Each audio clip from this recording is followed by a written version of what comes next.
Friends, how's everybody doing today? Welcome to my channel. This is Sherry. You are looking at my sewing machine, the back of it, because I want you to be able to see what I'm doing here. So I think this is the best angle without my hands getting in the way from the side. You know what I mean?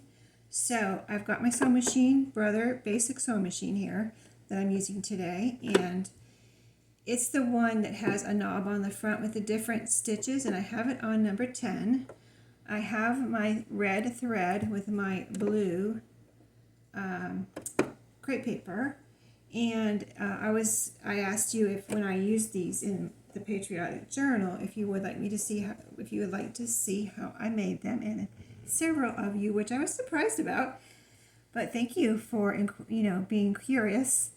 And so several of you did say you were interested in seeing how I made them. So I have it ready to go, and this should be a short video, but we're going to go ahead and first of all ruffle the crepe paper. I've got about, I'm going to say 46 inches, and we're going to see how long this turns out after I ruffle it, because normally I've been just doing, like, my goal was to make 2-page lengths of ruffle. So I'm not sure how long, because I've never measured it, so I don't know what I started with. I just kept going until I got enough. So this time I did measure a little bit. So let's go. I have the first ruffle there under my presser foot. I do have a ruffler presser foot, but I didn't want to use it on these ruffles because I was afraid it would tear them up. So I'm just ruffling it by hand. And I'm going to make a few here to get started, ready to sew through. So I've got 3 little kind of pleats there, and so let's just go. I'm going to try not to talk too much while I'm doing this because it's just a simple thing where I'm sewing a straight stitch straight down the middle and ruffling as I go.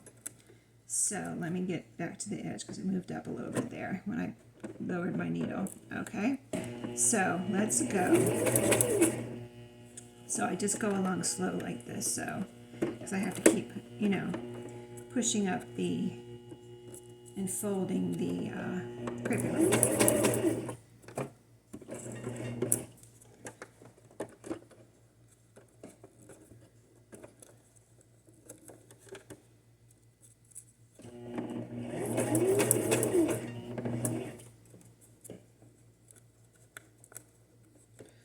I probably fold up about 1/4 of an inch or less, if you're wondering. And if it looks like it's not going to be, like, I'll lift it up the presser foot a little bit if it looks like it's going to be squished under there. I'm trying to make them flat. So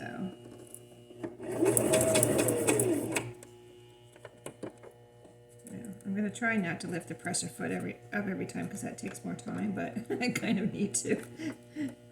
So let me just do, like, see, I have 3 ready to go now, 3 pleats ready to sew through. So if I do it that way, it takes a little bit less time. You just kind of see there's 1 and there's 2. Well, I only got 2 this time, but that's all right. And see, this way I fold 1 up and the presser foot holds it down, then I get another one ready to go that I'm holding down. So I'm going to go through 2.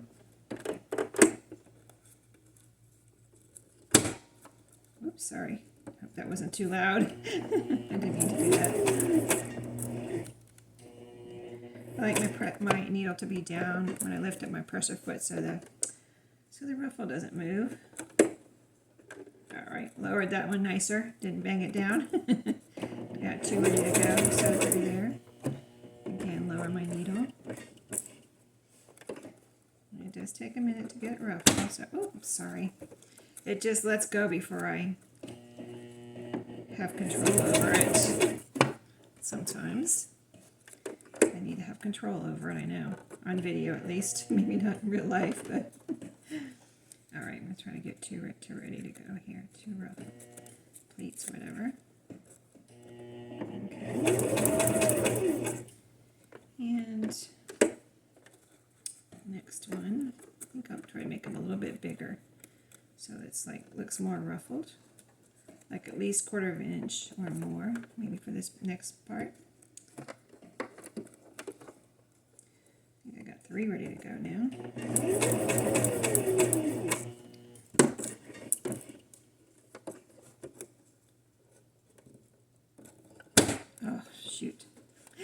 guess that's inevitable.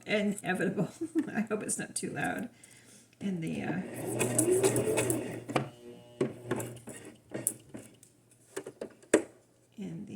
video. All right, I'm going to control it. Here we go.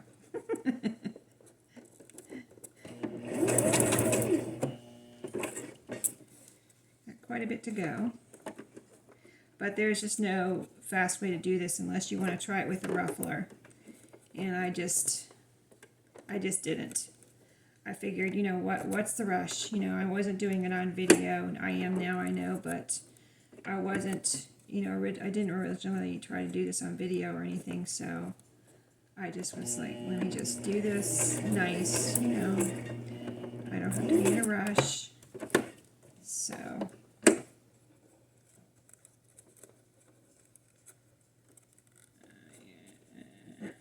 and I want the little pleats to be big enough so you can see them, you know what I mean? Like, kind of noticeable.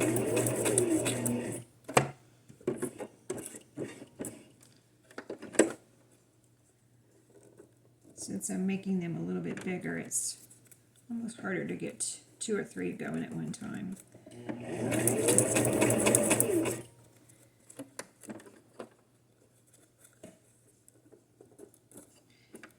It might look more ruffled if you do bigger, like, we'll call them pleats right now. It's kind of like what you're making is pleats to make your ruffle. We're going to see if it looks more ruffly. We shall see in a moment. I'm getting there, about 10 more inches, maybe 12.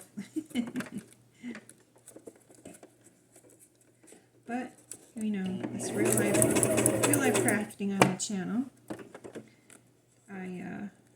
I was wondering if I should, you know, do you guys like the sped up videos with music? You know, where portions of it are sped up, like say I started this and then I did this portion where you're just watching me do this over and over again. Would you rather see it sped up? I mean, I don't know. I could do that. I could speed up and add music. Never added music to a video, so I'm a little bit afraid to add. I mean, I know you can find copyright-free music, but I mean, I've never used music on my videos. You know, and it's like almost, it's easier if you keep it simple because then you don't have to worry about, getting a copyright strike for anything. So, now, I don't know how a sped up part would be without music, so that could be an issue. That could be a little weird. You're just watching somebody, but I mean, it could be okay too. Especially if you, I mean, I could pause too. I could have paused. I'll do that a lot of times. I'll just pause and do the monotonous part. But I just figured this is something that, you know, y'all wanted to see completely done. You know, completely done through. So that's why I just picked, you know, this much to do on video. This, like, what did I say? About 46 inches. So we're at the end. I'm going to go ahead and do a little back stitch here. And then we're going to pull it out. So I just lift up my presser foot and my needle, of course. And I hold the crepe paper and the thread and pull it out so I don't rip. Like, it seems like the thread might rip right through your crepe paper. So I did that. So here it is. Let me hold it over here so you can see. With the red thread going through. Now I'm going to move the camera out from behind the sewing machine when I'm done, but this is just during the process that you're back there so you can see the sewing machine and see it going through and try to kind of see what I'm doing. It's just a very tight spot when somebody tries to show you what they're exactly doing on their sewing machine, you know what I mean? So, and I have all the light I can get over here by my sewing machine right now, so it also can be a dark spot. All right, so we're going to get the rickrack out and sew some white rickrack with the red thread onto the blue crepe paper. I'm not going to take it off the card that it's on, or I'm not going to cut a piece of the rickrack because I want it to be long enough to cover the whole length of the whole length of the crepe paper, because the last couple of times I did that, or the last time I did that, I even measured, I like took the end and ran it down to the other end and cut it off, and it was still too short. I don't know why. When I sewed it, it seemed to take a little bit of the length when I sewed it on to the crepe paper. So I'm putting it right at the end here, and I'm going to tuck it up under my presser foot, right in the middle, right over that thread that we already sewed. So we already have our ruffle. We're just adding now the rickrack, and you can put whatever trim you wanted to down the middle if you want to put a trim down the middle, and you can also use whatever color thread you want. You can use whatever stitch you want. I'm using a straight stitch because I didn't want I think to me it would be almost like, I don't know, I think it would probably look good, but being that it's rickrack and then putting kind of a, zigzag stitch over that, it seemed like it would kind of take away from the rickrack, you know what I mean? And I want the rickrack to kind of be the star of the show here with the red down the middle, I don't know. To me, that's what the look I wanted. But you can do whatever you want. So let's lower our needle, and I want to get it in the right place here. So I need it in the middle of the rickrack, and my goal is to sew right down the middle of the rickrack so that it's all, tacked down or sewn down. So I'm going to start, let me lower my needle a little bit, and start a couple stitches, and then I'm going to back stitch and get it nicely tacked down there at the end so I don't have to tie a knot or worry about anything coming undone. And then we're just going to go. So this should be a little faster, just sewing right down in the middle and trying to stay. I might have to adjust a little bit as we're going so I don't, so I can stay in the middle, keep everything in the middle. I'm just sewing it down. You could, if you were worried about holding it like I am, I'm just holding it in place and sewing. If you were worried about that, you could put a little glue. If I were going to do that, I would just use a little bit of, glue stick and just glue it down, but wait for it to dry. If it will, you could try it. I wouldn't use Patriotic on it because it just would be overkill, I think.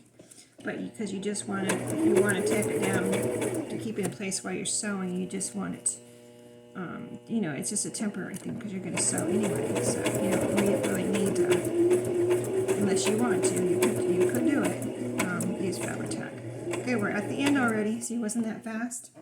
Much faster than the other part, right? We're just sewing straight down the middle. Okay, back stitch, forward stitch, and that is it. Again, I'm going to hold on to the thread, even though the rickrack's there now. I still don't want to rip or do anything to mess this up, so hold it out there, holding on to the thread and everything.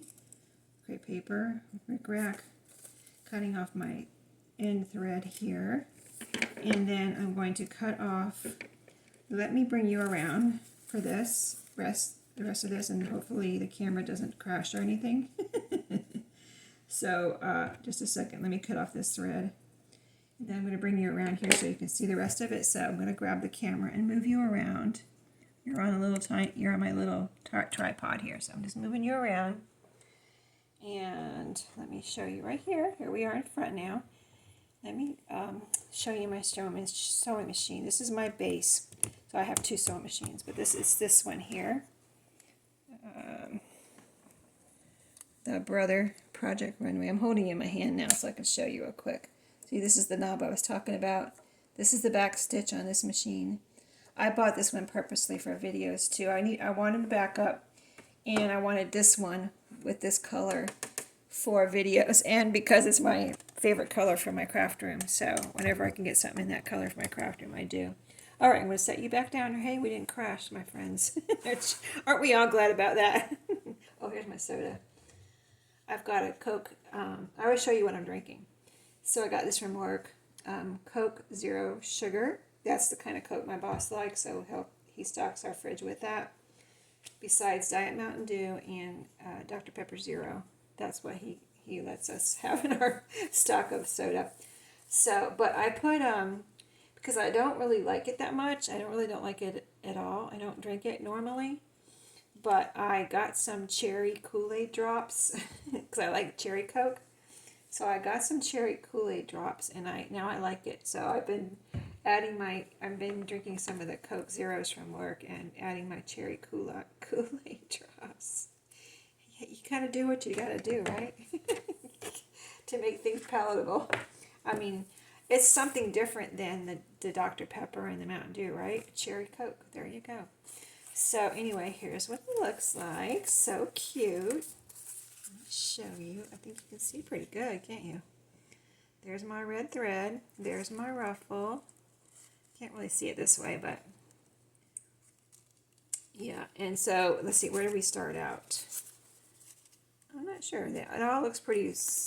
It looks pretty ruffle pretty much the same all the way. So let me just show you what I can show you in the video. I don't know if you can. Oh, I might have gotten a little bit bigger down here. Yeah, these ruffles do look a little bit bigger, don't they?